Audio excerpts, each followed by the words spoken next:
let's focus on the sage. So the sage lives in the region of our brain associated with positive emotions. It actually happens to come from our prefrontal cortex and our executive brain.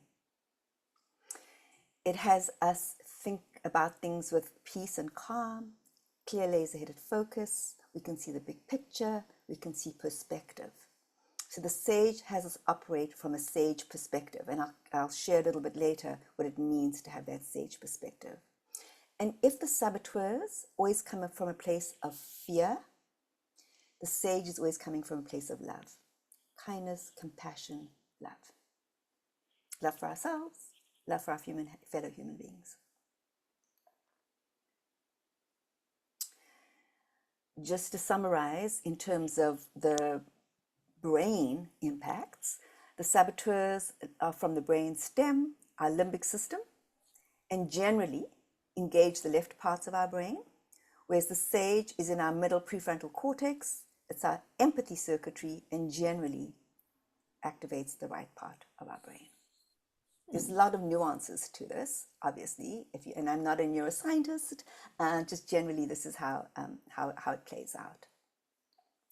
So as you can see, the saboteur motivates us through negative emotions: fear, stress, anger, guilt, shame, insecurity. You should be doing this. Why aren't you? Right? Obligation, pressure to do certain things. Whereas the sage motivates us through positive emotions: empathy for ourselves and others, curiosity, I wonder what's going on here, right? Creativity, coming up with solutions, passion, and purpose.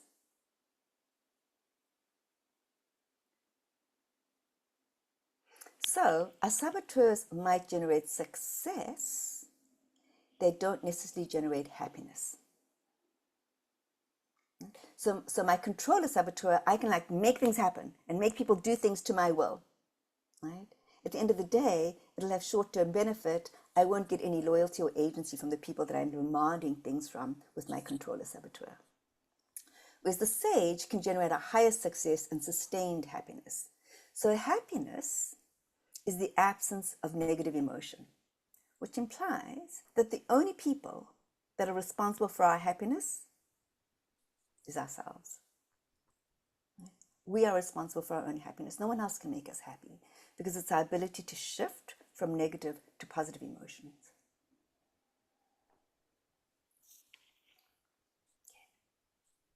So there's a sage perspective, and the sage perspective says that every outcome or circumstance can be turned into a gift or opportunity.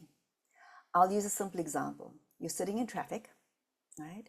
And a trip that was meant to take you 15 minutes is now going to take you an hour, hour and a half. If you're in saboteur mode, you're going to start judging yourself or feeling at the victim of circumstances. This always happens to me. Why me? Or why didn't I get up earlier? Why didn't I check the traffic? Why are they doing roadworks right now? Why did that person cut me off? Just blaming everyone, or maybe even getting into road rage because we're so upset by the traffic. So that would definitely be our saboteur emotions coming through. Or if you want to come from sage, we just have to accept that there's traffic. There's nothing I can do about it. In fact, I am the traffic. I'm part of the traffic, right? And the gift and opportunity, what is the gift and opportunity in this? I get to listen to my favorite podcast. I get to unwind. I get to make that phone call that I haven't been making. I find the opportunity in that. Now imagine that you're sitting in the traffic for an hour and your brain was awash with cortisol that whole time. When you arrive at your final destination, the first person that you encounter, they're not going to encounter the better version of you, right? And the first thing that you try to do, you're not going to do it with clarity. Whereas, if for that hour, your brain was awash with oxytocin, right? Acceptance, it doesn't mean that you like being in the traffic. It just means it just is, right? I just accept that this is. And you have no negative emotion. You will approach the day much differently when you arrive at your destination. The first person you meet is not going to see the angry version of you. It makes such a big difference. And it has a ripple effect throughout the rest of our day.